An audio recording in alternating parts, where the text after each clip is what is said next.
And welcome to Jill Cameron Creations. It is day 2 of my 30 days of cards for the month of June. And we are going to be doing a quick die cut inlay using Pinkfresh Studio's Tape Pride and Believe in Yourself. So the Tape Pride stamp set has like a center cut out of a floral image. And what I'm going to do is, number one, I'm going to make sure that I can cut the panel that I'm working on down a little bit. I want to have a stitched rectangle frame around the edge of it. And I wanted to make sure that my image would actually fit in it. So I just put my die and put my dies on my panel and made sure they would fit. So I'm going to cut this down really quick. And then I'm going to stamp the floral image. And then I'm going to heat emboss in gold on the teal. And it's absolutely amazingly gorgeous. It is beautiful. This card only took,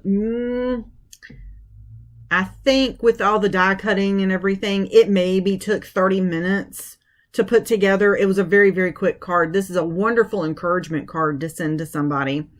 I am putting this in my mini MISTI here. Slide my stuff out of the way. I have found that while I've been crafting lately, that my craft space, the actual space that I'm working in, is getting smaller and smaller as I'm working.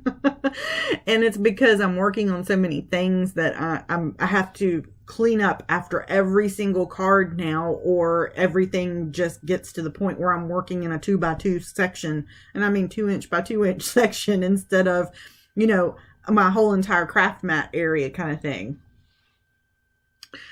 I wonder if you have that same problem. Do you run into, oh my goodness, I'm out of space now because you've crafted so much that everything's kind of cramming in on top of you? I have that problem all the time.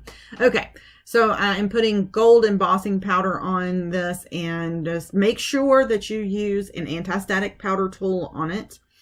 If you are having problems with embossing powder sticking in places that it shouldn't, even after you use your anti-static powder tool, it might be because you have finger oils on it. Even if your hands aren't oily feeling, your hands, your fingers, put oil down on the paper every time you touch it, every single time you touch it. You can actually put a thumbprint down on a piece of paper and put embossing powder over it and emboss your thumbprint. It just sticks to the paper. After you are done, take a soft cloth and wipe away all of that that anti-static powder tool, and it goes away instantly. Not a big deal. And if you use a soft enough cloth, you can actually, if you have any spots that are kind of stubborn, you can take that soft cloth and rub real hard and it will come up no problem. So now I'm going to go ahead and I'm going to die cut this out of the panel. My die cut machine is off camera, off to the right. I use a Spellbinders Platinum 6, which is just a standard 6" wide cutting machine, die cutting machine. So I die cut that out, and now I'm going to keep all of the pieces here. I'm going to keep the teal piece from the circle. I'm going to keep the teal piece from, I was going to keep all of those little itty bitty teeny tiny little pieces. I did keep them, however, I didn't go back and use them. But that's neither here nor there. I decided I really liked the white poking up through it instead of it being, so it's not solid teal. I have gold and I have little bits of white sticking through the image, which I really like in the end, at the end result there. And yes, I always use washi tape instead of a magnetic panel. And I'm going to go ahead and cut some additional pieces here, just out of white cardstock. And I told you a couple weeks ago that I had started, instead of using my good 80-pound Nina Solar white cardstock to cut out background shapes like this, like where I'm going to stack something. I do it for my sentiments now, and I'm doing it for these big images like this. I'm not using my 80-pound Nina Solar white cardstock anymore. I'm using actually Pen and Gear from Walmart. They have some index stock that is 110-pound index card, and I bought that for like less than $5 for a ream of it, and I have been very, very happy with it. It die cuts beautifully, and it's less expensive than using my good 80-pound cardstock from Nina. I am also have changed my glue a little bit here. In my products listed below, I'm still listing the Nuvo Deluxe Adhesive. I was having trouble getting my hands on it. It was out of stock for a while during all the manufacturing shutdowns and everything that's going on in the world right now. So I have actually switched over to Elmer's Glue All and put it in a needle tip bottle that you see here, and I really like it. I don't recommend it necessarily for scrapbookers because I don't think that it is archival safe. So, but I do really like it for my cards, especially in this teeny tiny bottle. It's a lot of glue for the money, and I really do like it. So check that out. You can get Elmer's Glue All. I mean, it's just white glue, and you can get it just about anywhere. Check the craft section in your local big box store. And absolutely love it. Love it, love it. Really, really great. So I am pinching my die cut stacks up here together, and then I'm going to add a little bit more adhesive to the back of this, and I'm going to glue it in place. Then I'm going to stamp my sentiment from the other stamp set, and I'm going to put that in the middle. Yes, it ends up being a little crooked, and that's okay. It's a handmade card. So I don't freak out about that. Okay. Don't forget that you need to subscribe to my YouTube channel. So if you haven't done that already, click the little bell so you can do that. I also have, I mentioned that this is day number 2 of 30 days of cards. I'm doing a card every single day for the month of June. And then in July, I will be doing Christmas in July.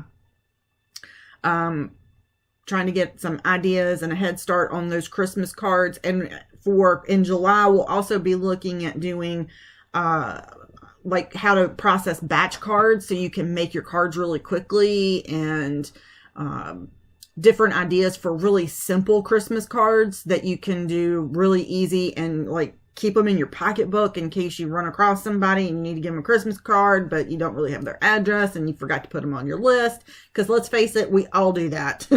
So be simple Christmas cards you can keep in your pocketbook, and then some super fancy Christmas cards too, of course. So we'll look at all of that in July because everybody likes Christmas in July. And don't forget that there is also my Facebook group that I have that is all about your cards, not about my cards. And I share tips and tricks every once in a while on Facebook Lives over there, answer any questions that you might have. And it's for you. It's for you to go over there and share your cards. And I will include the link in the description below, so that you can join that Facebook group over there. And also, I have classes. I don't know if I've shared that very much with y'all. I have classes, and I will share that in the description below as well. I have a free class that is Card Making 101, and it is for those beginners out there that have tons of questions about ink and cardstock and that kind of thing. So go ahead and check that out. I also have a monthly membership that is the Card Maker Society, and you can check that out. This month in the Card Maker Society, our topic is masculine cards because it's Father's Day. So you'll definitely want to check that out.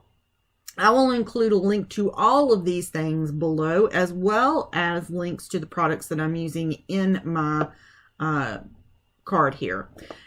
Sequins. I tend to not buy sequins in mixes. I usually buy mine wholesale from Cartwright, and I'll include a link to Cartwright in my product links below too. But I buy Cartwright from Cartwright, and they have tons of different colors. They even have confetti, but they don't have jewels. I still get my jewels from Pretty Pink Posh because I really like Pretty Pink Posh jewels. So I'm going to use my jewel picker here to put down my confetti, my sequins here across the front of my card. And before I finished the card off, I got to looking at it, and it kind of looked kind of it just didn't feel finished. So I went ahead and added glossy accents to the centers of all of the jewels on here. And if you'll notice in the picture, it kind of looks like there are teal, great big huge raindrops on the front of this card, and it's absolutely gorgeous. And that just really finished the card off there. So I hope you have enjoyed this card, and if you have any questions, let me know. Leave a comment down below. Please click like for the video, and if you want to see something specific, definitely shoot me an email and let me know that too, and I'll be happy to add that onto the list for the month of June. Y'all have an amazing day, and we'll see you tomorrow.